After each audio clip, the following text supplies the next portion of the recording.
Calvin, bakit biglang gusto mong makipagkita? Tungkol ba ito kay Stephanie?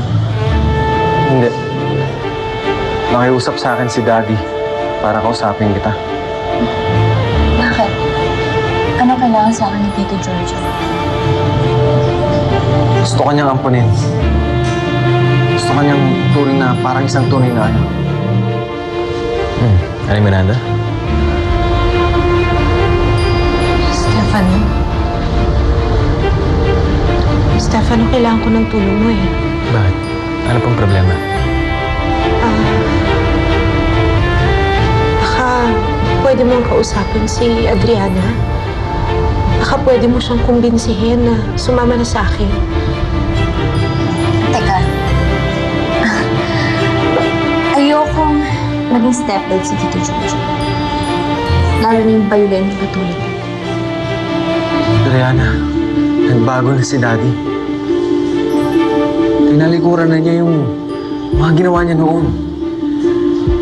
Tinurong na niya yung demanda niya kay Kuya Carl. Magiging masaya si Tita at si Daddy kapag naging parte ka ng pamilya namin.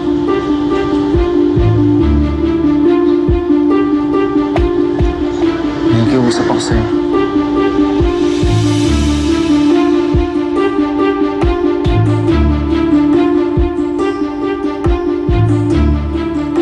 So far, yan ang pinakamalaking pasabog na sinabi mo sa akin. Abay, sino mag-aakala na ang papa mo ang pumatay sa ama ng pinakamahigpit mong kaaway? Kaya galit na galit si Paulina sa pamilya namin. Kagagawa ng papa. Nadamay na lang kami ng mama. Pati na rin si Carl. Pati na rin yung anak namin. Buhay pala si Manolo Herrera. Sana mamatay na lang siya. Anong balak mong gawin, Paulina? Parang nakakatakot naman yung iniisip mo, Paulina. Ano bang pinaplano mong gawin? Bibili ka ng Doberman para ipalapa mo sa aso si Manolo Herrera?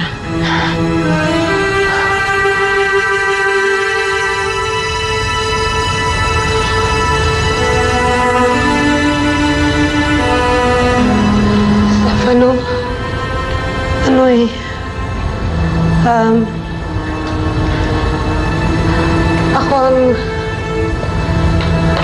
ako ang totoong ina ni Adriana.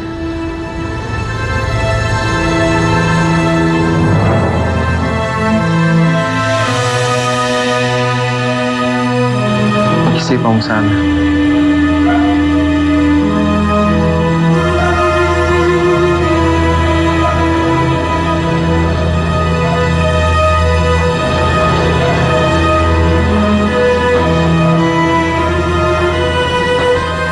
Kailangan ni Calvin.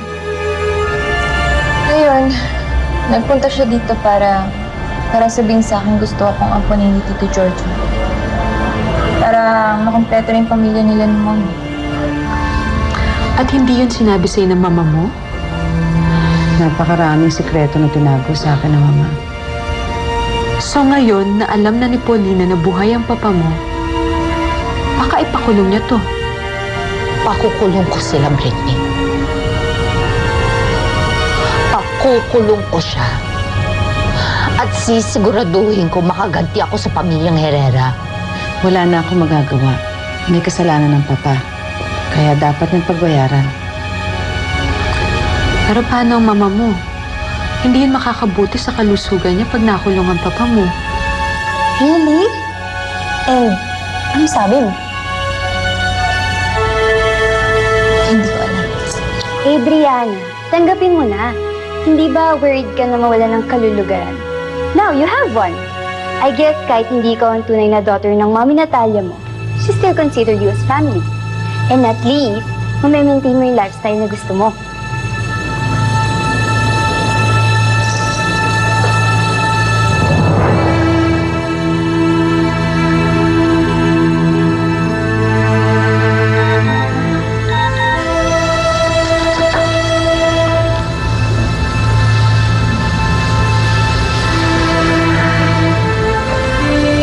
Kailangan ko pumunta sa ospital.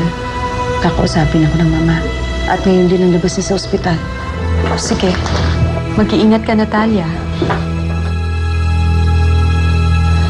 Natakot ako sa mga pwedeng mangyari sa anak ko.